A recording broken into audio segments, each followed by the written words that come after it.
Hello and welcome back to the MatchDay Review Podcast and a little series that we're calling Project Rebuild, basically where we take a look at teams across the Premier League and Europe, and basically we point out what we think they could possibly be doing in the summer, and how they're going to add to their squad going forward. This episode I think we're going to look at Tottenham, and I'm as always joined by Lewis Hall. Good to be here with you, Eden. Good. Last time we did Manchester City.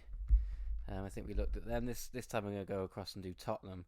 But I think for Tottenham we need to go back a little bit further than the start of this season, and look more towards the end of last season, more specifically the Champions League final. Because it was where they didn't lay a glove on Liverpool. Yeah, it was kind of over in 40 seconds, wasn't it? But more so the actions of Pochettino before the final. You saw in press conferences before the game took place, he was saying that if they win, what would you do? And he said, I'll probably step down. He'd probably walk away from the project. And I think at the time, we all thought he was joking a little bit in that kind of, this would be like my biggest achievement and I wouldn't know what to do with it after that. But as time went on, especially into the summer and the start of this season, I think it became more and more apparent that actually he might have been being serious. Yeah, and I think you could take it back a little bit further than the Champions League final week, and I distinctly remember him having that press conference on the Thursday where he goes, "Oh yeah, I'm going to bounce if we win." And you can take it back further than that to before Christmas when Jose Mourinho got sacked at Manchester United, and I think he had his heart set on the United job for a long time. And then once Ole Gunnar Solskjaer was brought into the club as the interim manager, famous night in Paris, everybody knows how the story goes, with Presnel Kimpembe. And I think once Ole was made the permanent manager, Pochettino was between a rock and a hard place and didn't really want to stay at Tottenham. Yeah, I think in those early days of Mourinho's sacking, he was quite coy about his future. A lot of press conferences were actually centered around that, to the point where their press officer had to come out and tell people to stop asking them questions about the Man United job. So I don't, maybe that was playing on his mind. I don't know. And you know how football works behind the scenes, Ed, and that there will have been conversation with Pochettino before, or Pochettino's advisors, Pochettino's people, before Mourinho got the sack at United. And maybe you had been told, or come the summer, resign, and you can have the job after all he's finished his interim stint. And I think the biggest stumbling block for United to go and get him while he was at Tottenham was the fact he had a €23 million release clause. Yeah.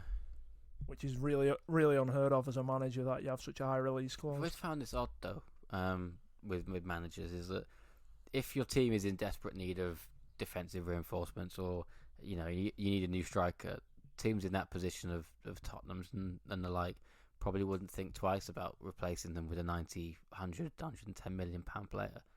But a manager, £23 million, and you're thinking that's a bit steep. In terms of player, £23 million doesn't really even get you a starter this day. No, but I think it's because managers are seen as expendable, Eden. You don't see a professional footballer getting sacked unless they've done something egregious off the field. Whereas managers every day of the week are getting sacked up and down the country and all across Europe. True, yeah. It's the only business where you are actually rewarded for failure. Because I could quite easily get a team relegated and then get a big payoff when I get fired.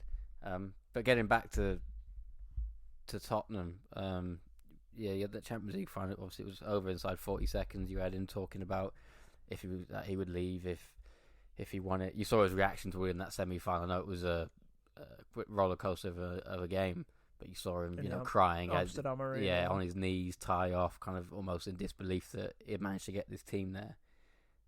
Because, with all due respect, Tottenham Hotspur are still Tottenham Hotspur, and irrespective of whether they've made it to a Champions League final, they've won the FA Cup, or even so much as if they got over the line in the league years ago when Leicester won it, that they'd still be Tottenham Hotspur, and there's always that question of the fragility of the mentality and the character of the club, both behind the scenes and in the dressing room. Yeah, and I think you cannot disparage the achievement of getting to the Champions League final.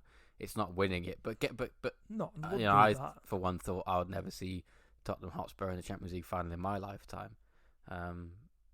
So there was that, and then it comes to the summer, and there was, I think, for the whole second half of the season, there was a bit of a tit for tat between Pochettino and Daniel Levy.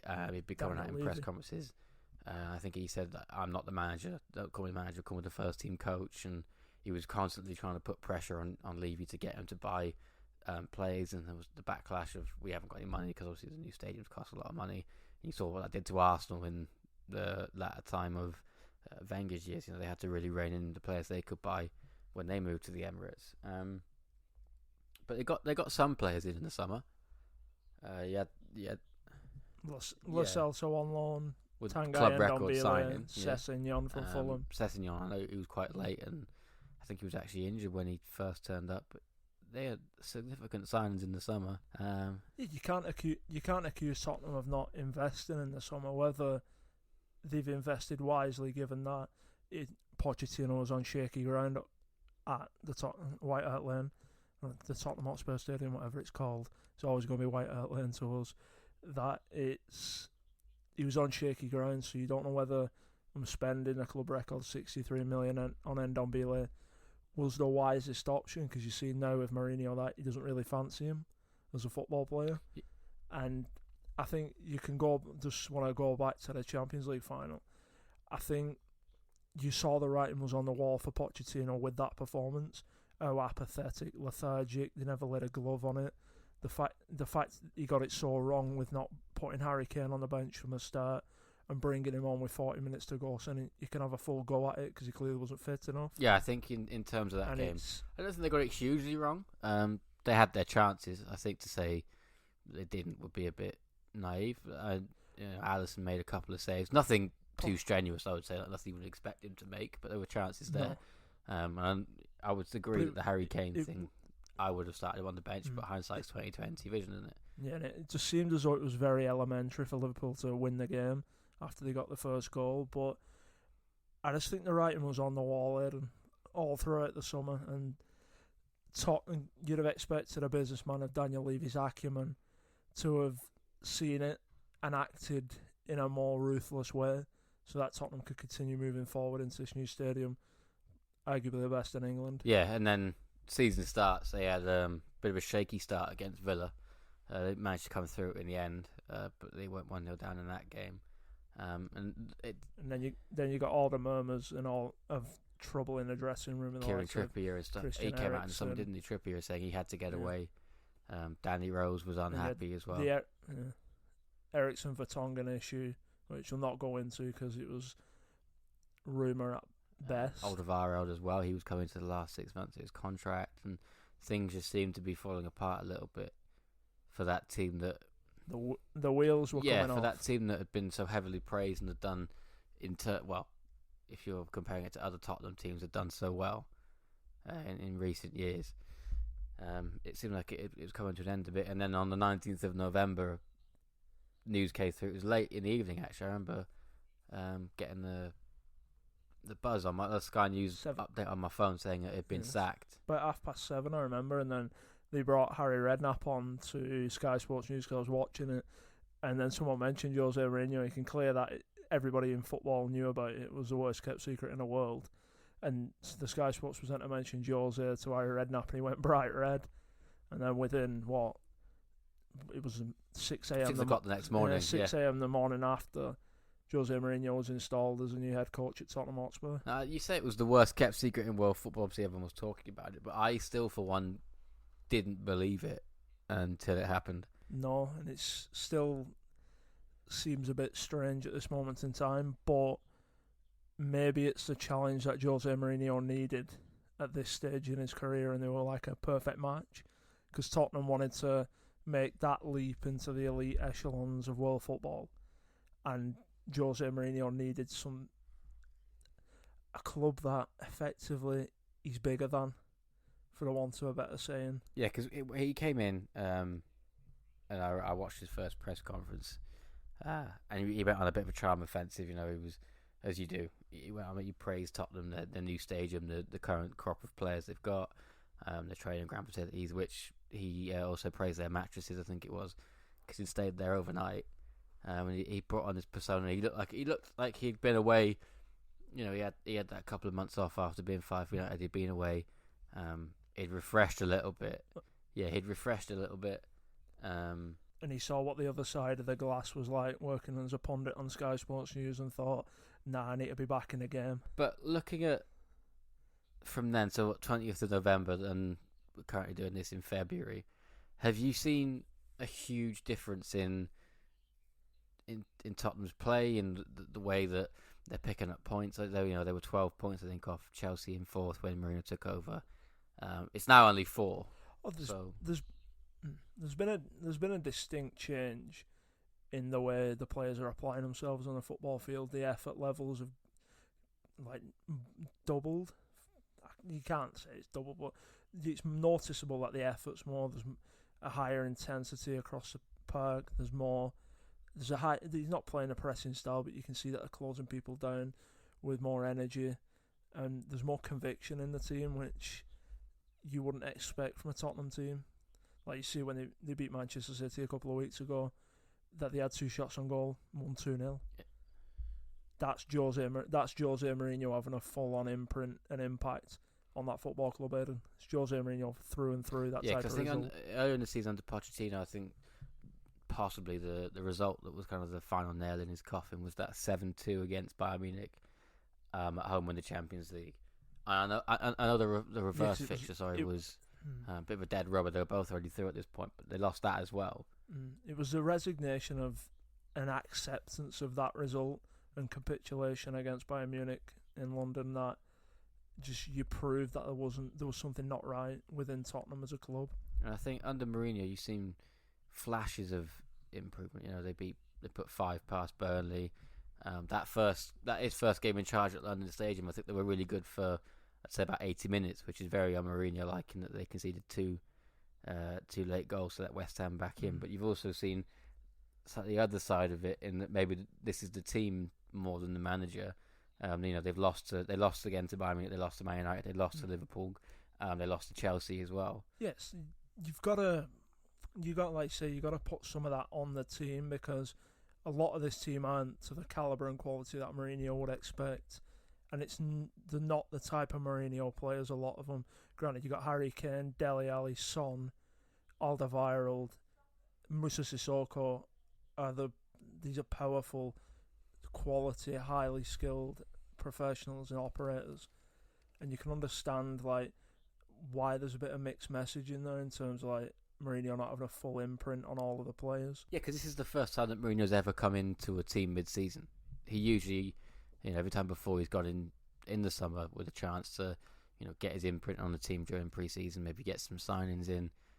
But obviously coming in November, you can't do that. And there was, although Pochettino had gone, there was still other situations that need to be sorted at that club.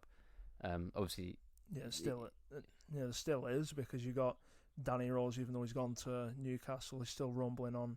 He's proving he's got a bad attitude, and you've got the Kieran Trippier, like you mentioned before about Trippier saying things weren't right at Atletico Madrid, at Tottenham when he was at Atletico.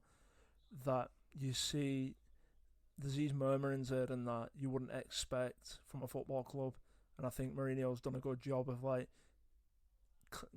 getting rid of those. Yeah, because he went in there, and I think the biggest cloud lingering over Tottenham at that time, once the manager's situation had been cleared up, was the Erickson situation. I think Mourinho was asked quite a lot about this, and he didn't give particularly clear answers. No, but I think come the end in that press conference just before it was confirmed Erickson had signed for Inter Milan, that you saw Jose's frustration with it, where he went, "This shouldn't have got to this point in January. It should have been sorted before." So you can see that where Jose Mourinho's standpoint was that Erickson didn't want to be there. Mourinho isn't a fan of players who don't pull the weight, and especially wouldn't have been a fan of that performance against Liverpool at the Tottenham Hotspur Stadium. And it's pathetic from a professional footballer. Yeah, I think we've spoken about this before in other podcasts about the Erickson transfer. Obviously, we all agreed that it should have been done in the summer. I think if you asked anyone involved with Tottenham, should he have gone in the summer, they'd look back with hindsight and say, yeah, he should have. But if everybody inside the club knew he was going, he was still making starts for Tottenham. He was still on the bench, even with the performances he was putting in. And that's a bit of a strange one, even on, like you say, under Mourinho. Why was he still getting a shirt? because you have Lo Celso there waiting in the wings. They had loaned him in the summer and then have now gone and paid the 29 million. Yeah, they announced that the very same time, didn't they? It was yes, it's strange as to you would have expected, because Lo Celso did well at Betis last year. He's got the experience of playing at Paris Saint-Germain, playing in the Champions League, and you'd think like Mourinho would have gone, oh well, you might as well have a run because this man doesn't want any of it. But to continue to persist with Erickson when he was apathetic on the football field, it was embarrassing, Eden, because he was clearly disinterested in playing for Tottenham. Yeah, I think if you've seen him last night in the Milan derby, he looked a much happier player in Milan, and that came across. Yeah, and that translates onto the level pitch, of performance. Yeah, the quality of the passing, the quality of the movement, the positions he was taking up last night in the San Siro, the free kick he hit that rattled the bar. And I still think that bar's like shaking now. You saw the player that Christian Eriksen is. Whereas at Tottenham, it was just a case of, I can't be arsed, I don't want to be here. I want to be playing in Europe somewhere. Yeah, and to Mourinho's credit, he finally got it sorted. Any of the January transfer window came and Ericsson was gone. Another one of the issues was Toby Alderweireld as well. Before he came in, there was still this linger. It was his contract. They missed the release clause in the summer, didn't they, for 25 million, but his contract was still up at the end of the season, and he was free to speak to anybody he wanted to in January. But Mourinho's come in and signed him down. Was it a 2-year deal? I think he gave him. Or the club's given 2 years with an option. Yeah. Because Alderweireld's come out and he said that I think it was clear that if Pochettino had stayed, I think maybe Alderweireld was off.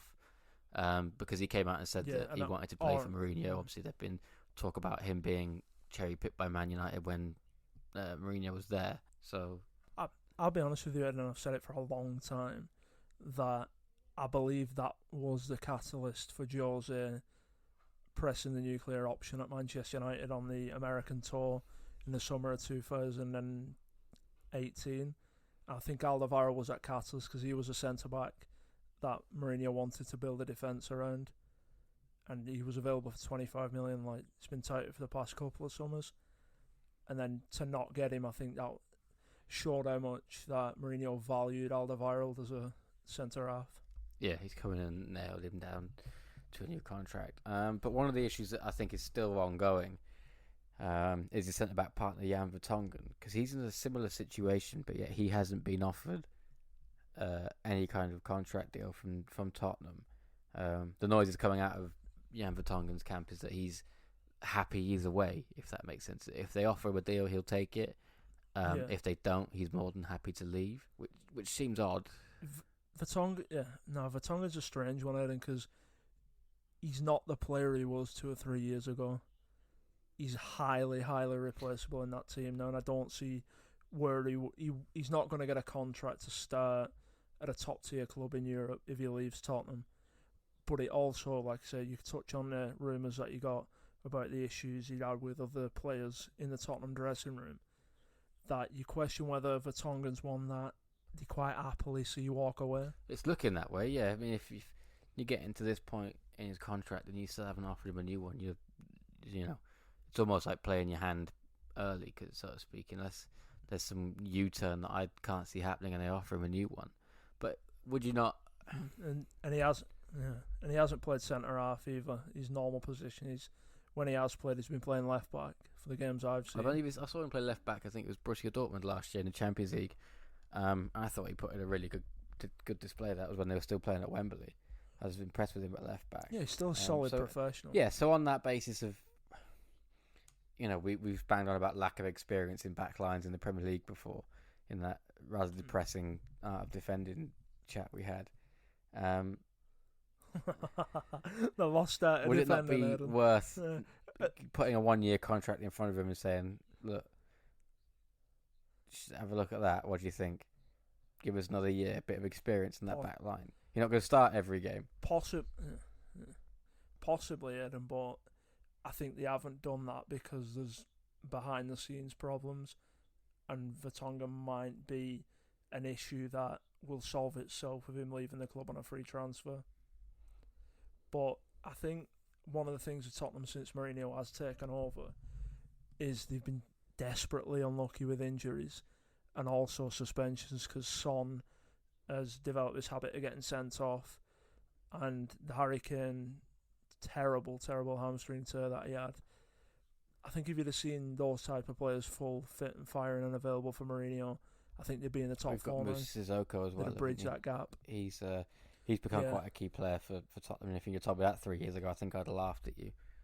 But he's a Mourinho player. Powerful, strong, powerful, physical. Absolutely. Yeah. But yeah, you said. So you can see why this team is a bit, like we was mentioning before. The squad's composed. There's a lot of samey players, a lot of players that don't kind of fit a mould or a position that you would expect under Jose Mourinho, because he plays a highly structured game of football in terms of people keeping to the positions, and you have a lot of fluid players in this Tottenham squad that I think kind of doesn't match with what Mourinho's tactics of old have been. Yeah, I think if the injuries have been incredibly unlucky, and they're all long-term injuries, so you're looking that they're going to finish the season potentially with the squad that they've got now. I don't know. There's rumours that Kane might be rushed back a little bit early, might get back just before the end of the season, presumably to get him maybe some match fitness for the Euros. I think Sissoko's in a similar position. He's out for a very long time. Where do we see Tottenham finishing this season? You know, they were 12 points off Chelsea when Mourinho took over. It's now only 4. So I think they'll finish. I genuinely think they'll finish 4th, Aaron. Yeah, because they're in that battle, aren't they? I think it's really between them, Chelsea, Sheffield United, Manchester United and Wolves, I think, all battling for one spot. Yeah, and just to go off Tottenham for a couple of minutes, I think Monday's game between Manchester United and Chelsea at the Bridge is a massive marker for whoever's going to finish in that top 4, because if it ends up being a draw, it opens the door for Sheffield United, Tottenham and Wolves. Chelsea win, you can put to bed Manchester United getting in the Champions League through the league. Also Wolves at that stage as well. It's an interesting one, but just touching on, I think one of the things that has helped Jose Mourinho this year since he's taken over at Tottenham is the inconsistency and lack of quality all across the league that we talk about all the time. Yeah, and I think we all agreed that out of that group of teams, if anyone could put a consistent run together, they'll be the favourites to go into the top 4, which I think at the minute I would say is Sheffield. Out of all those teams, my money would be on Sheffield United getting into that top 4. With that Mourinho factor at Tottenham, you wouldn't be too far off putting a bet on Tottenham being that team to nick 4th. I'll be honest, I just think that come 3 or 4 games left of the season, Tottenham will be 1 or 2 points in. There'll be 1 or 2 points in it, and that's where Mourinho's experience, Mourinho's attitude, Mourinho's mentality will get Tottenham over the line. Whereas in years past, if they was in that position, you would have favoured a Chelsea or a Sheffield United. Yeah, he could get you that draw whilst everybody else is losing. That the quality might not, the inconsistency of everybody might not be able to get the win. But if everybody else is losing and you get that draw, you're closing that gap every time. Yeah, and then, like you say, once he gets to the summer, they're in the Champions League places, you can then go and buy that level of player that Mourinho would like, and would also help Tottenham kick on to get into challenger for the league again, being a force in the Champions League. So everything's kind of looking up for Tottenham, even though it's hit or miss in terms of the season so far.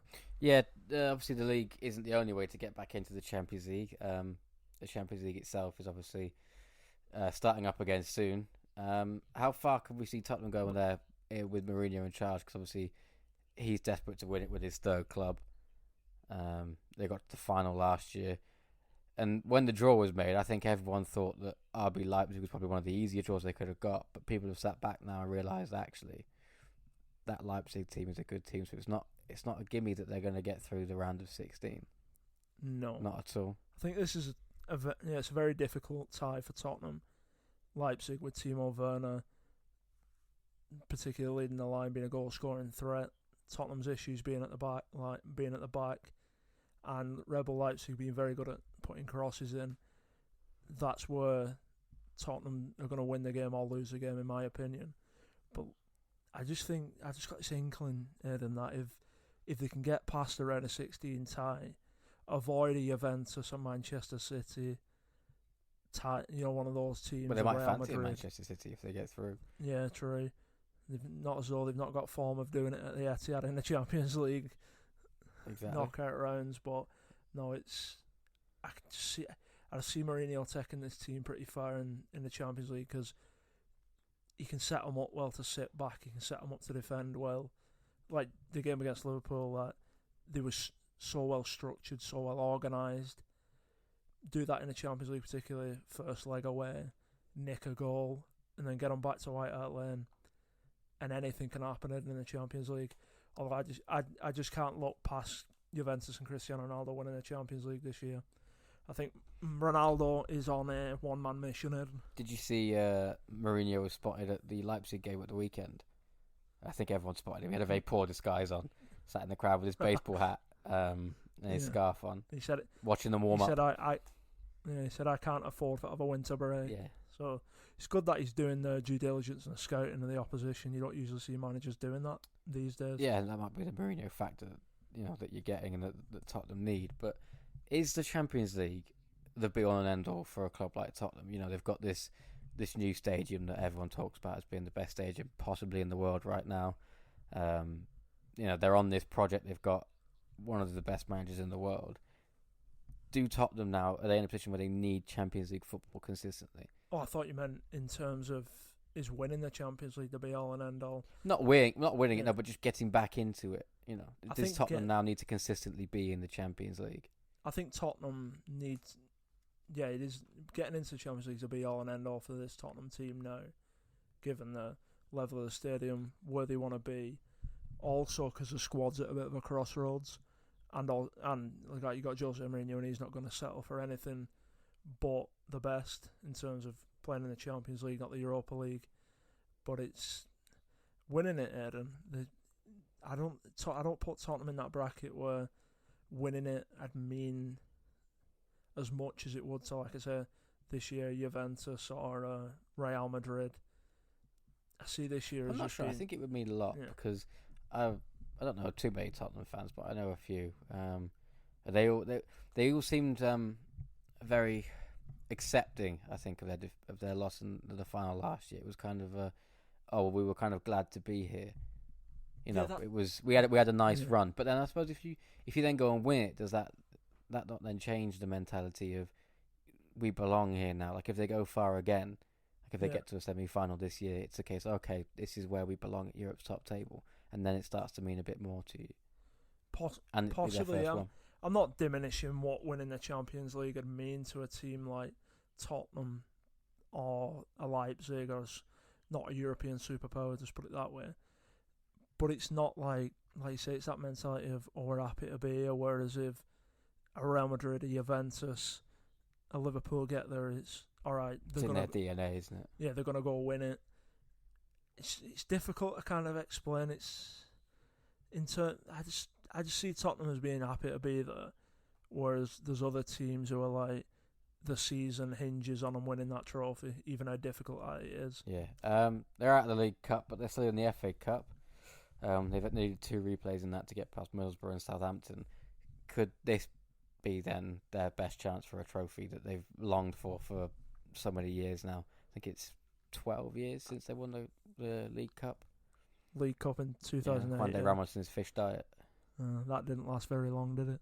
But no, I think the FA Cup's important this season for Tottenham because Mourinho wins trophies, and to prove he can win trophies, even though it's not a major one in terms of like the League or the Champions League, to prove that he can win a trophy, that Tottenham team, win the FA Cup, you get that taste of success, he can infuse it into, like you say, the DNA of Tottenham and build on it from there, get 3 or 4 world-class acquisitions in the summer in the positions that they're struggling in, add more squad depth, like I say, rebalance the squad to a more Mourinho style.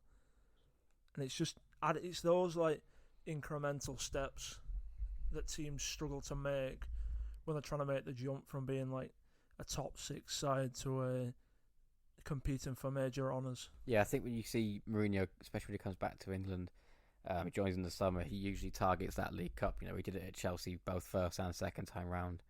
He did it with Man United in that first season there as well. Obviously, he couldn't do that this time with Tottenham because I think they were already out by the time he got there. Yeah, because he got dumped out by Colchester. Was it Colchester or was it Oxford? Colchester, I think. It would have been Colchester. Yeah, Colchester. Oxford or West Ham. Oxford. Yeah, Oxford, another team who likes a good cup run. But yeah, so potentially he's identified the FA Cup as his most realistic and first one to get under his belt at Tottenham, and that could be his catalyst this time round as opposed to the League Cup because it wasn't available to him. No, and that's why you say it's of high importance for Tottenham. I'd even put it, Eden, as being just as important as finishing in the top four. Get that hoodoo off their back. 12 years without a trophy, everyone can hit them with that stick that, you finish second, but you don't win anything. And it also removes them awkward questions from look at it from a transfer negotiating point. Is when you're trying to attract these top tier talents, where they'll go stick it on the table when you go to the restaurant, start drinking out of it. Look what we got. That FIFA career mode one where you got to go and do that stupid restaurant scene to negotiate a contract or a transfer. Jesus. Yeah. Just put some ice and a bottle of red wine in the FA Cup. Whoever thought that was a good idea at EA Sports needs a serious rethink. But going off a bit off topic, and I just think Jose Mourinho can then turn around to these types of players he's trying to sign and go, look, I prove I can win trophies here. I've won the FA Cup with this team. You come, they build a team, and they go win the league. Because I genuinely see Mourinho winning the league with this Tottenham team in the next 2 years, Eden. There's something there. Like you say, Mourinho's got this energy about him again. He's not dull. He's not solemn like he was at Old Trafford in his final months. And it's that youthful exuberance he's showing, and the team's getting behind him. Yeah, and I think when talking about negotiating with new players, and we'll come on to players we think would be quite good for Tottenham to go for in a minute, that new shiny stadium as well is going to be a massive draw for anybody who would want to go and play for Tottenham. Yes, it's a phenomenal stadium. They've got the potential, I suppose, with Chelsea on this rebuild. Arsenal, I think, probably a stage or two behind in their rebuild. Arsenal are spinning around in circles. Arsenal haven't got a clue what's going, where they're going, what's coming, what's going to hit them. They're just like, we've got David Luiz and Mustafi at centre half. What can we do? Let's just pray that we get to the end of the season without getting relegated. Is there a chance then? And Arsenal fans and Chelsea fans aren't going to like me asking this, but is there a gap for Tottenham to become the biggest team in London? I'd argue that they are the biggest team in London now. Because if you ask that in the right circles, you probably get your head chopped off. Because Arsenal fans will historically, obviously, and this is always a difficult question, like the biggest team in here and there and whatnot. Like historically, yeah, probably you're looking at Arsenal. But then even then, actually, you'd make an argument for Chelsea. I think, in recent years, I think it's definitely been Chelsea. Football runs in circles hugely. It's all cyclic, Eden. Runs in cycles, and that you've got the cycle from the mid-90s to 2005 when Mourinho took over at Chelsea. That was the Arsenal cycle of London. Then you had Mourinho through to winning the Champions League, so that was Chelsea. And then since then, it's been in flux, yeah. Very much of a muchness. Everybody's been... Well, Chelsea won it twice in that time, I suppose. They had one under Mourinho and one under Conte, so you'd say it's been Chelsea for a while. But there's a real gap there at the minute, I feel, for Tottenham to take, or with this new stadium and with the manager they've got, if they can the training facilities, the fact that they're partnered with the NFL, they're gonna get that revenue from that side of it. You get two games a year of actual regular season action in the NFL. Concerts being played there. You've got I think I saw the other day it was Joshua versus Kubrat Pulev. It's looking like it's heading there as well. Yeah, that's going there.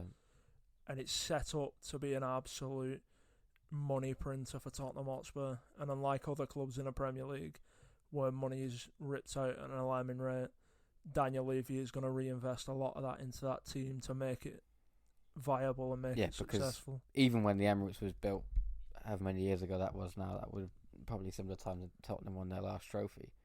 That was never touted as the similar thing that the Tottenham Hotspur Stadium is being used for, because that is now the venue in London to host somewhere. I think it's taken over from Wembley, obviously apart from England games.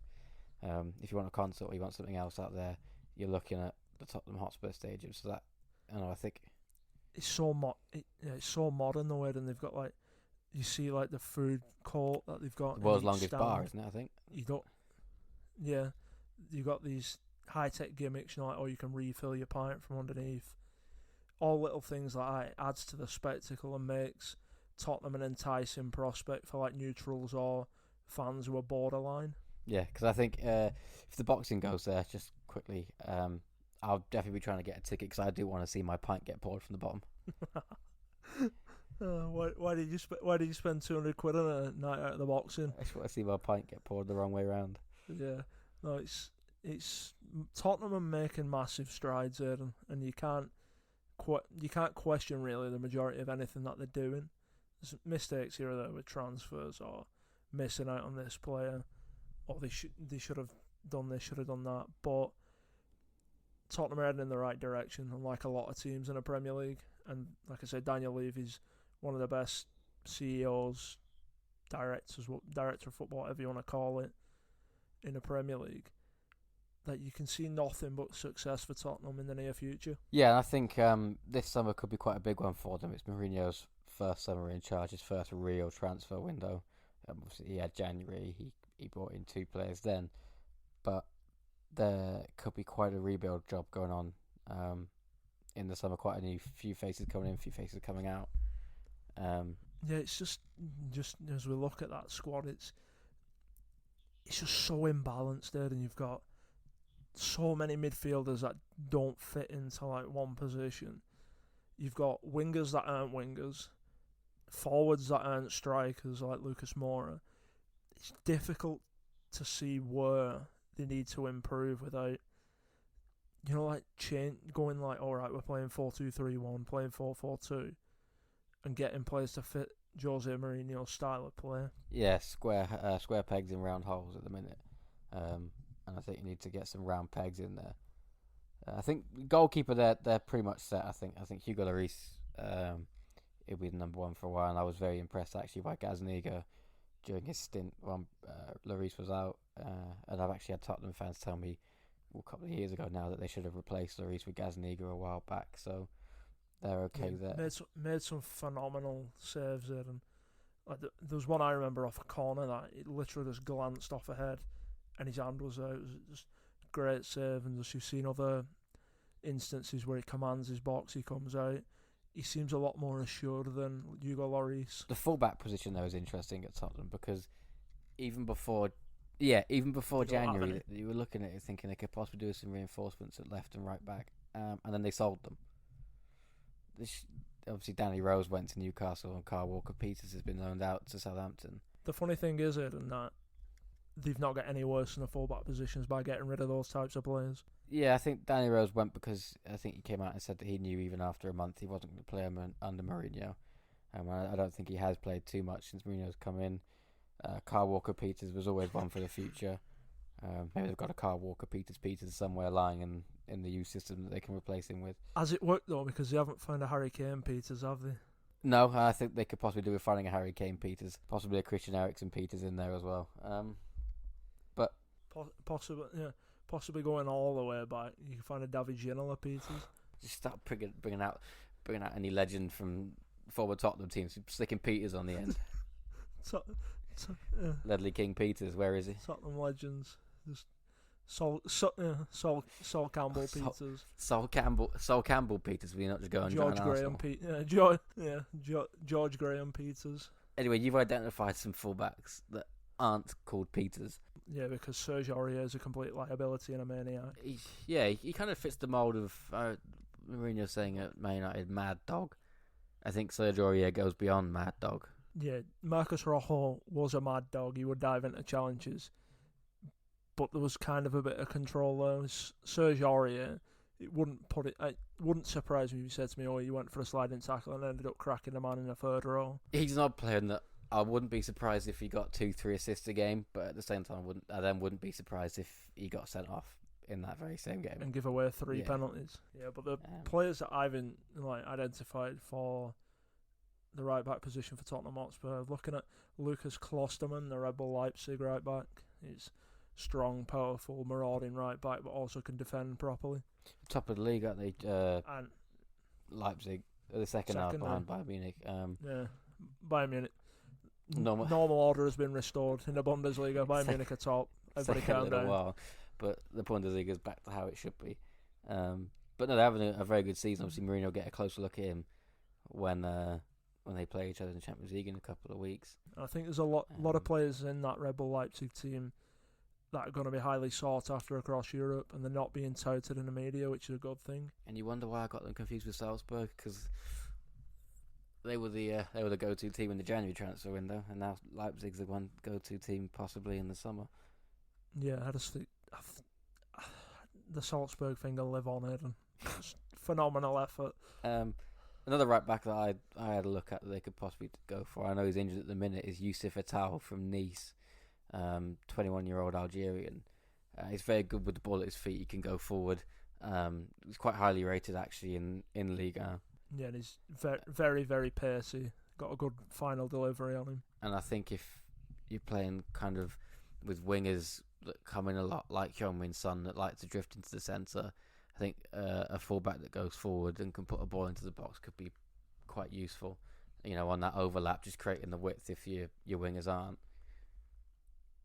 And on the other side of the pitch, you like the look of Barcelona fullback Junior Firpo. Yeah, because he's not getting much of a look in front of Jordi Alba. We know the problems that Barcelona are going to have financially.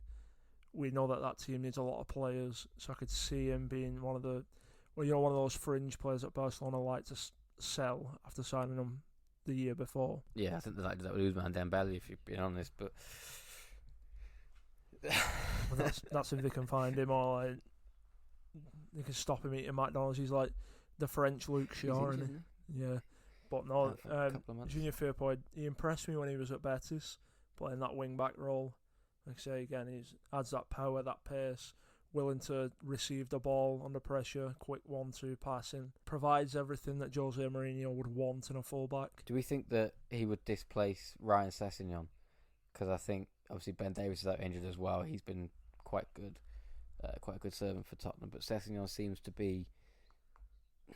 Jose's playing him there at the minute, but could you see him being pushed slightly further forward if they get someone in like Firpo?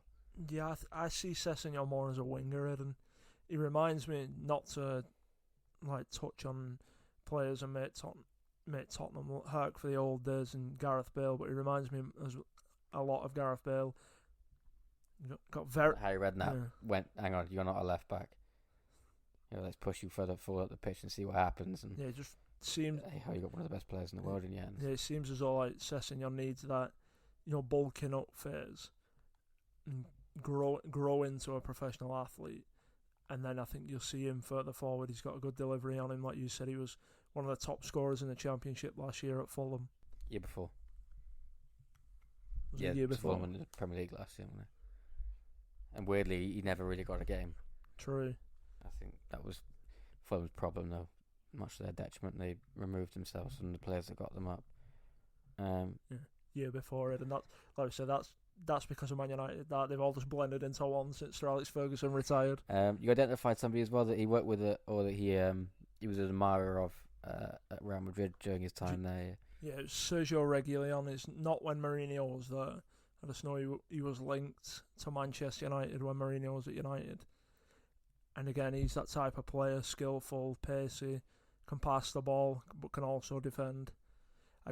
It's one of those that, thinking about it, and I'm not convinced Madrid will be willing to part with him permanently. I think he's currently, his loan deal ends, I think, in June. Because he's on loan at Sevilla. On loan at the minute. And possibly, Madrid have got a couple of fullbacks out on loan. I think Hakimi being the standout one, and he's not going anywhere. He's going straight back into that Madrid team when his time at Dortmund's finished. Danny Carvajal is looking over his shoulder, very, very worried. The centre back position, I think we touched on Vertonghen not signing that contract and could be going in the summer. I think Davinson Sanchez has had a bit of a hot and cold season. I was impressed with him when he was at Ajax. I think he caught the eye in that Europa League final. They got his move to Tottenham, and he's impressed me since he's been there, but this season's been a bit on and off, so they could be looking for another centre-back as well. Yeah. Just to go back at them before we move on to centre backs. Is like we did the wild card one with Trippier to City. I see West Ham are in a lot of trouble in the Premier League, and I could see Aaron Cresswell being that player. Like a squad player that you go and try and sign at left back. If they want to use Sessegnon as the first choice in that position. If West Ham get relegated, which I think we're both on the same boat, thinking that they're one of the favourites to go down at this point, and there could be a fire sale coming at the London Stadium. So in that vein, they'll win the next 4 and finish 14th. Yes, we've just kept them up. Because we are keeping Bournemouth up. But yeah, so I think if there's a fire sale, then Aaron Cresswell, you could do much worse. He's got a good set piece in him as well, and he's English, so that always ticks many boxes in the Premier League. But going back to the centre back position, we did City last week, and you were looking at centre backs that they were good with their feet. They could play out from the back a little bit. They step forward. And I think Mourinho's probably more likely to just want a centre-back to be a centre-back, if that makes sense. So you're saying that there might have been some truth in the rumours of him wanting Kalidou Koulibaly at Manchester United, and you could see him reigniting that interest when at Tottenham? Especially with the situation currently surrounding Napoli. There was talk about Dries Mertens leaving for £5 million in January. I thought it was all sunshine and roses in Naples. You've been reading last year's papers, have you? Yeah, has De Laurentiis not sacked everybody yet? I think he's trying. Reno Gattuso still there. You know what? We should check just in case, because he might not be. Napoli is a law unto itself this season. It's definitely There could be a big fire sale. At Napoli, they lost at the weekend as well to Lecce. And by fire sale, you mean shoot? Yeah. By fire sale, you mean shooting them out of a cannon to whichever club would take them. Napoli, they're a funny one in that they beat Juventus, didn't they? Eliminated. They beat Lazio in the cup the other week, and then they've gone and collapsed this week against Lecce. So Napoli, the stereotypical Italian team. I'll do it when the lights are on, but then once you got to go and do the hard part against Lecce, I don't want to do that. It's not glamorous enough for me. Or we'll just go and have an internal war in the club instead. It's very, very interesting what's going on in Naples at the moment. Yeah, and I think Koulibaly could be a name you're going to hear a lot for a lot of different clubs up and down. Well, especially in the Premier League. Yeah, up and down the Premier League and all across Europe. Yeah. But I'll be honest with you, in the games I've seen him play, he's not impressed me at all. Particularly against Arsenal last year. It was all at sea. Yeah, I remember you telling me that you weren't impressed with him. He didn't know whether to use his left foot, his right foot, what defending was. Positionally, completely all over the place. But I don't know if that was just one game, like I said. But I've seen him in other games, and he seems to be prone to a mistake. Yeah, I think I remember you telling me about this Arsenal game, but everything I've heard from people who I've listened to possibly a bit, in and around the Italian league, have said he is as good as people say he is. But I think maybe the fact that he hasn't left yet might be an indicator as to maybe his real ability, and that he's only really linked to the Premier League and never really anywhere else. Yeah, because if you expect a player with a media hype that's around him, you'd expect a Barcelona, a Real Madrid, a Juventus, a Bayern Munich. You'd expect them types of teams to be in and around it, but not. They seem to have kept the distance, like you say. But I think he'd probably do a good job at Tottenham with Jose Mourinho. Alderweireld at the side of him. Well, he's 28, so he's kind of in that age bracket of players Mourinho likes to buy, those ready-made players to come in and make a difference. So interesting one, Aidan. You can, like you say, it'll rumble on until the summer. But the one that I thought of was a bit left field, but it's Merih Demiral, the Turkish centre-half who's currently at Juventus behind De Ligt, Bonucci and Chiellini. And that's a tough nut to crack, that threesome in Turin. I was thinking that with, Juventus have gone and bought De Ligt, and are they not expecting maybe Bonucci and Chiellini to be moved on at some point? And Demiral could be that one that comes in, with De Ligt to create a partnership, because the other one, I think it was Arsenal in the summer, were linked an awful lot with Daniel Rugani, and he was possibly the one that Juventus were more thinking he was surplus to requirements there. Yeah, because they've been very protectionist of Demirel, especially when there was teams going for him in January. So possibly they see him as a long-term partner of De Ligt, but that's questioning whether De Ligt will be there long-term given his performances this season. Yeah, and if you're looking, inwards towards the Premier League, Nathan Ake has been touted around an awful lot, for a lot of Premier League teams, especially in January.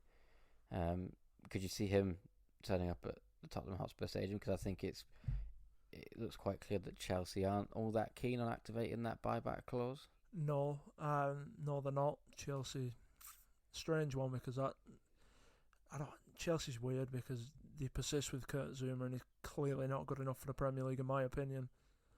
But with Ake to Tottenham, I could see it. It's Premier League experience. Jose Mourinho knows what he's getting. He's comfortable on the ball, commanding of the back line, can defend very well. Yeah, it's one that you could see happening, but I could see Bournemouth wanting around 70-80 million for him. I think if they stay up, yes, but again, they're one of those teams in and around that, the bottom of the table, that should a couple of results go against them, then they could see themselves in the Championship next season. And the way that club, I think, finances are balanced so delicately to do with TV money, then they might have to sell their best players. Yeah. And you're looking at people like Ake and maybe even Lewis Cook and players like that will probably end up leaving the Vitality Stadium. Yeah, true. I say I can't look past West Ham for going down there. But moving forward more into centre midfield, you look at the Tottenham team at the minute, they've got an awful lot of midfielders who you couldn't quite, as you said earlier, nail down into like a specific role in midfield. Are they an out-and-out defensive midfielder? Are they an attacking midfielder? Or box to box, that kind of thing? They're all very much like Erickson, who was he was definitely an attacking midfielder. You play him further forward in that 10 position, but you've got players like Dele Alli left behind who you could play in that 10, but at the same time he can play in midfield and in central midfield. Yeah, you've got Eric Dyer, who you could play centre back, can play defensive midfield. Harry Winks is a serviceable midfielder. Tanguy Ndombele, Giovanni Lo Celso, you can name them all. It's as though we're going to mass every central midfielder in Europe, but yeah, it's just the composition of midfield just isn't right for me looking at it. And Mourinho clearly doesn't fancy Ndombele. He's questioned his attitude already since being there. I know he's been injured a lot, but could we see them going in for a centre midfielder in the summer as well? Even though they bought 2 this summer. Yeah, I do. Like I said, the one that stands out to me is Aouar from Lyon. He impressed me every time I've seen him play. Standout player when I saw him play for the France under-21s last summer. He's just that silky player, receive the ball, pick a pass, wide array of passing, willing to shoot and willing to get forward, but also knows how to sense danger and clean up in midfield. Is he not a very similar player to Dele Alli though? And that would possibly play against him in the fact that he's, Dele Alli's obviously established at White Hart Lane, big in with defence and is English. Possibly. I see Dele Alli more as like a powerful attacker in a Frank Lampard mould, but more direct than Frank Lampard, if even you could say that. I see Aouar as that missing link in terms of being good on the ball in possession, but being able to link midfield to attack, because that's one of the things that Tottenham seem to be missing under Jose Mourinho, is that link. Yeah, they say in that role of the link play, you got Giovanni Lo Celso he's impressed me since he's taken over from that Erickson role, so that might discourage him from buying a player of similar quality. Yeah, possibly Adam, but I'd put our head and shoulders above Lo Celso, and it's weird because you've got so many players in that Tottenham central midfield area that you can't really gauge whether any of them are world class, and it's do you get rid of 3 or 4 if you was Mourinho and go and buy 2 world class players and build a midfield, even though it might not look like you need to? Yeah, it's a case of you can never. I suppose you can never have too many options in that place, and if Mourinho's got a specific style that he wants to play to. He likes to play in that 4-2-3-1 formation that possibly with so many players of such undefined roles, he would quite like to clean that up a little bit. Maybe get rid of some players who can play one or two positions and just get specialised players in that number 10 and in that holding midfield position, which might be why he doesn't fancy Ndombele, because he doesn't quite fit the mould of a out-and-out holding midfield player like an Eric Dyer, who he clearly favours as well over Harry Winks. Yeah, and it's one of them, like, I know you run the risk of you get rid of 4, bring 2 or 3 in who you think are better than the ones you got rid of, but those ones you got rid of could go on to better things. It's just a strange one. You see it up and down the Premier League that there's just like a continuity with just a ramshackle group of players, and there's a lot of teams that don't have a structure or players to fit the structure that they want to play. It's not just Tottenham that have a lot of players for that in undefined roles across the attack and the midfield. You see it at United, you see it at Chelsea, you see it at Arsenal. You even see it somewhat at Manchester City, because they don't. There's such quality players, but they're all very similar, and I know that's why Pep Guardiola likes it. Yeah, I think Guardiola likes anybody who's good on the ball and can kind of float in between positions, doesn't he? So that's probably why you don't see that there. But for the one that's an interesting one for me, just to finish off in the midfield, is he was linked a lot with Manchester United under when Mourinho was a manager at Old Trafford. Is Sergei Milinkovic-Savic from Lazio. Powerful, good on the ball, direct, brings that energy into midfield. Possibly he was hot topic, wasn't he? 2 years ago, I want to say, in the summer. I think he went off the boil a little bit last year for Lazio, maybe because he never got that move that was, so touted was going to happen, especially to Man United in the summer. Lazio they're going well this year though in Serie A. Third. Yeah, they're in the title equation, aren't they, in Serie A at the minute, pushing Juventus and Inter Milan. So you can see there's been an improvement from both Milinkovic-Savic and the whole team. Do you think that Mourinho this summer, when he's looking at players he wants to buy, he'd walk up to Old Trafford, knock on Ollie's door and say, "Yeah, mate, can I that top drawer? Yeah, open it up. Yeah, go right down the bottom. There's a list. Yeah, blow the dust off from 2 years ago. Just give me that. I'll take it down. You'll leave you, and I'll get what I want. Just dust off the exact same list." Possibly, and it wouldn't surprise me because Jose Mourinho knows what he likes and his list is inscribed on the walls at Old Trafford. He's just taking a picture of it. And it wouldn't surprise me if he went up to Old Trafford and offered Nemanja Matic a contract. I think that was the thing, wasn't it? As soon as he signed, everyone was saying Nemanja Matic, congratulations on your January transfer, move to Tottenham Hotspur. But you can see it, Aaron, because it's a free transfer. It gives them that direct holding midfield player, and Matic is willing to be a rotational option now. And like I say, he's not. There's the rumours that he's not a fan of Harry Winks,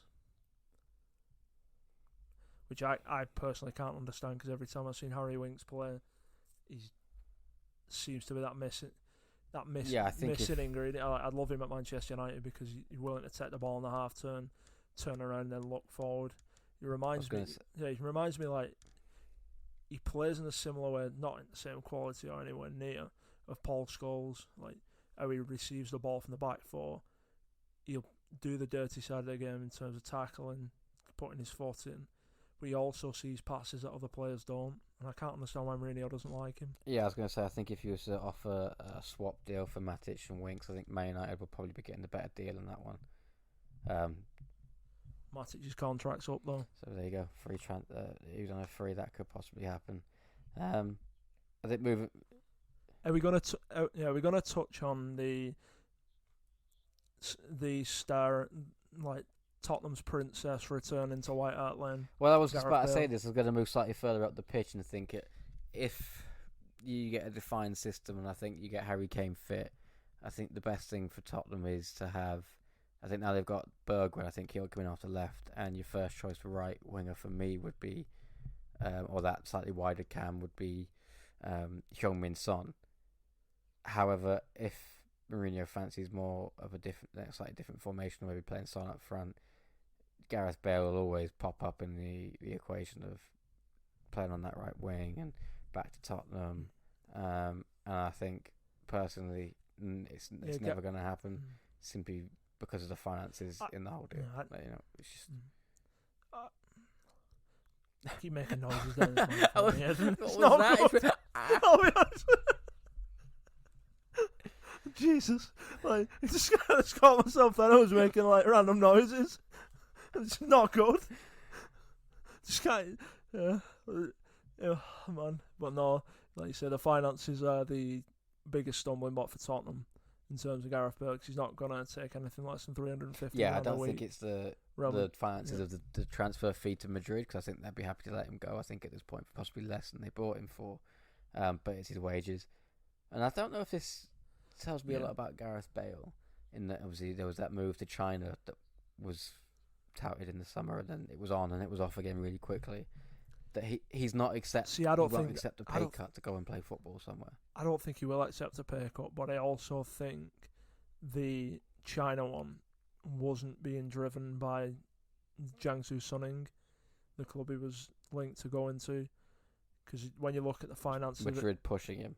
Yeah, because when you look at the finance of the deal, the Chinese Super League, they instituted a law where they could only have 3 or 4 foreign players in each squad, only 2 play at any time, and any transfer fee or wages like that again doubled has to be paid in tax to the Chinese government.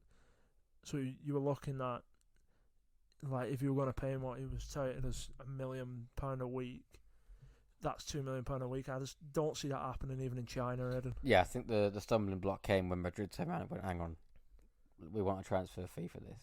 And obviously China then have to pay double what they pay. And I know I've mentioned Man United a lot in this, but there's always going to be that link with Mourinho being Mourinho's last club. That deal there in the summer, seems as though they were trying to sniff out a European club to come and take him off Real Madrid's hands. He hasn't really worked his way back in to be a regular starter for Zidane, has he? Since the whole thing has calmed down, he hasn't really worked his way back in. I think he's injured again now. Obviously, there was that whole banner incident, Wales, Golf, Madrid, in that order. With Wales. So possibly he could move, but I just think that financially, I think it's out of Tottenham's reach. And I would be surprised to see him turn back up at White Hart Lane. Yeah, if he's leaving Madrid and returning to England, I only see him going to one place and one place only. And I think whoever, if he does leave Madrid, which I don't think he will this summer, I think there might be a lot of noise, but I think he'll end up staying again simply because of finances. I think if he does leave, whoever gets him is getting a fantastic player. Yes, it's a shame because Gareth Bale is a top-tier superstar football player that can drag any team forward, and it's a shame that he's took the stance of that, I'd rather take £500,000 a week and play golf than go and try and win the Champions League for a team in another country. But the age-old problem at Tottenham, and it's really its ugly head again this season, is can they get a backup striker who's willing to play second fiddle to Harry Kane? Because this is a problem that they've had for about 4 years now. They still haven't solved it, and you have names thrown left, right, and centre in the media about who they could possibly go and get and who they're interested in looking at. And in the end, Harry Kane ends up playing as many games as he can in the league, all the minutes under the sun before getting injured. Usually around this time of year, as it's happened again this year. Yeah, because I was looking at it before, and when I was looking at the stats before doing the podcast, and he's played 1,780 minutes in the Premier League. He's not played for 5 games, and he's still Tottenham's highest minutes for this season. And I think they need a backup, desperately, to take that burden off him. But it's that age-old question, Adam, for a Champions League club and a team at the top end of the Premier League, is you've got to question the mentality of any player who's good enough to get into a team like Tottenham, who's happily going to sit on a bench and only play 10 games a season. Yeah, and they've got that young, is it Troy Parrott in the the academy coming through. I think he got a couple of minutes against Southampton in the FA Cup. Yeah, I think it might be 1 or 2 seasons just. Yeah, I think at 17 years old, that's a big ask for someone to be the full-time backup striker to someone like Harry Kane. I know he's touted very highly in Ireland, but yeah, you can look at it as a similar path to what Mason Greenwood is at Manchester United. But you've heard a lot about Greenwood for the past 4 or 5 years, whereas Parrott, you've only seen him be on the scene the past 12 months in the youth system. So it's, like I say, it's possibly a season or two too early, and he could more than likely benefit from doing the Tammy Abraham route of going playing for a derby or playing for a Barnsley or someone like that in the Championship. yeah, it was. We did look at backup strikers. It was very, very difficult to find someone we thought would fit the mould. But you plucked one wild card name out of the air, didn't you? Yeah, Diego Costa, because he's not getting a sniff at the Wanda Metropolitano. Yeah, he's not really playing in Madrid. He's a very Mourinho type player, as we saw his time at Chelsea. He could cut it in the Premier League, and he'd ruffle a few feathers, wouldn't he? Can you imagine that? True, but as he, just thinking about it, all the trouble that happened with Mourinho when his time at Chelsea came to an end for in his second stint there. Was he one of the three? Well, I think he was, Aidan. And has there been enough time for those wounds to heal? Was it the three rats they called them? One was Eden Hazard. What? Yeah. One was Diego Costa. And who was the other one? Who played central midfield for Chelsea at that time? Here we go. It was. I've got a picture of the banner here. Costa, Fabregas, and Hazard. Yeah. So maybe Diego Costa's not. Yeah. Maybe Costa. Says maybe Fabregas, not. Yeah. Yeah. Possibly not thinking about it, but because that clearly went south very, very quickly. Yeah.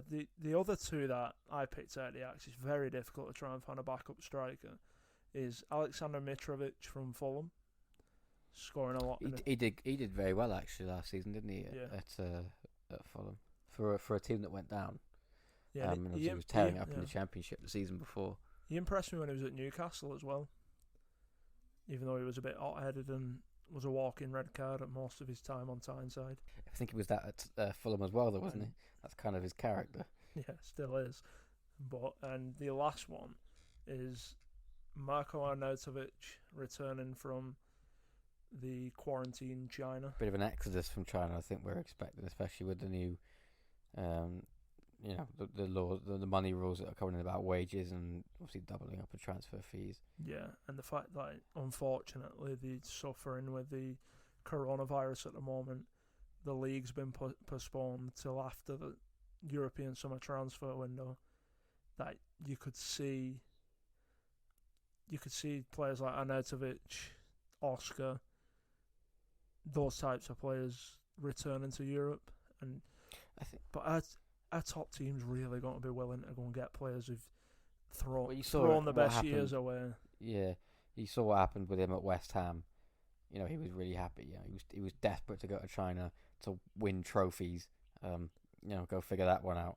Then he was staying, I'll be honest with you. And he had that whole announcement of how he was staying, and then all of a sudden he was off again. I'll be honest with you, Ed, anything that happens at West Ham, take it with a pinch of salt, because West Ham's an absolute calamity, but I don't blame with what's gone on this season and all the turmoil that's been. I nearly said Upton Park, they've not been there for a few years. A lot of turmoil that's been at West Ham. You could see that there's probably two sides to the story about Arnautovic at West Ham. I would say from what I saw, and this is obviously from the outside looking in, while he's got the ability and he's got that nasty streak that I think would get on with Mourinho, I think that hot-headedness probably wouldn't sit right with him. Well, Eden, he played at Inter Milan under Mourinho in 2010, and that was his best year in his career. And I remember listening to an interview that he did a couple of years ago, where he said that was the last time he really enjoyed football was under Mourinho, and they got on pretty well. So I could see it happening. Possibly, I think sounds like he's got a slightly better relationship than Diego Costa does. Well, we suggested them both, so yeah, no, I see the Arnautovic one happening. I really do, because he offers something different to Tottenham. He's more imposing in the box. He's got that little bit of an X factor, and he also has Premier League experience. Yeah, it could be an interesting one. I think you can't deny his ability. We saw it at Stoke and we saw it at West Ham. It's just, if he enjoyed playing under Mourinho, maybe he can rein that attitude in a little bit. Yeah, and that's what I see. I said they had a successful spell together at the San Siro with Inter Milan. It just seems nailed on that for me, Eden, thinking about it. Yeah, I think that concludes that. We've been top to bottom. I think we've had a good look at them. Do we think, though, final question before we wrap it up, we've named a lot of players, we've named a lot of positions. How many do you think, or do you see Tottenham getting in the summer? Do you think it'll be a massive, one-shot rebuild, or this will take 2, maybe 3 transfer windows? No, I think he'll have 4. He'll have a list of 4 who he wants, and he'll bring them 4 in. And I think you'll see 6 or 7 leave, particularly out of that midfield area, the likes of Victor Wanyama. Wouldn't surprise me if you saw Lucas Moura leave, someone like that, and it also wouldn't surprise me if you saw Tanguy Ndombele, one of the more forward-thinking midfield players. Busy summer ahead, then, you reckon, for Tottenham? That's Yeah, I do. I think it's a busy summer ahead for a lot of Premier League teams. Like you said, for a lot of Premier League teams, it would be definitely one to keep an eye on going into the summer. But I think we'll call it a day there. Sounds yeah.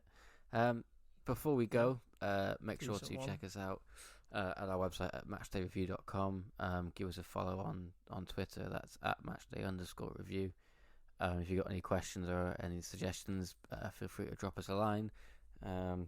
Don't forget to drop us a review as well if you're listening on Apple Podcasts. Give us a rating as well. It really helps, especially spread the word. Being a new podcast, we rely quite heavily on recommendations, so that would be absolutely fantastic if you could do that for us.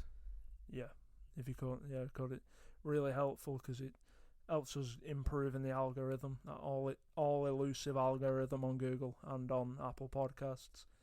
But no, it's been a good look at Tottenham, Ed, and I've enjoyed it. It's interesting when you look at it because like you say, there's got that we say about Diego Costa, or that'd fit there, but then when you dive into it, you see how it's never going to happen because of things that have happened previously. So it's good to look more in depth at these teams and see where they're going and how they're performing at the moment. Yeah, and I think the next team we're going to do is Mourinho's other team, Chelsea.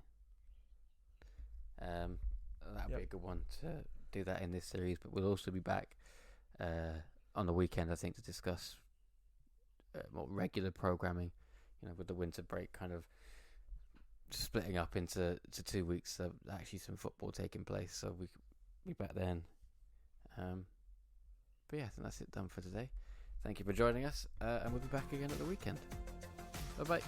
Bye.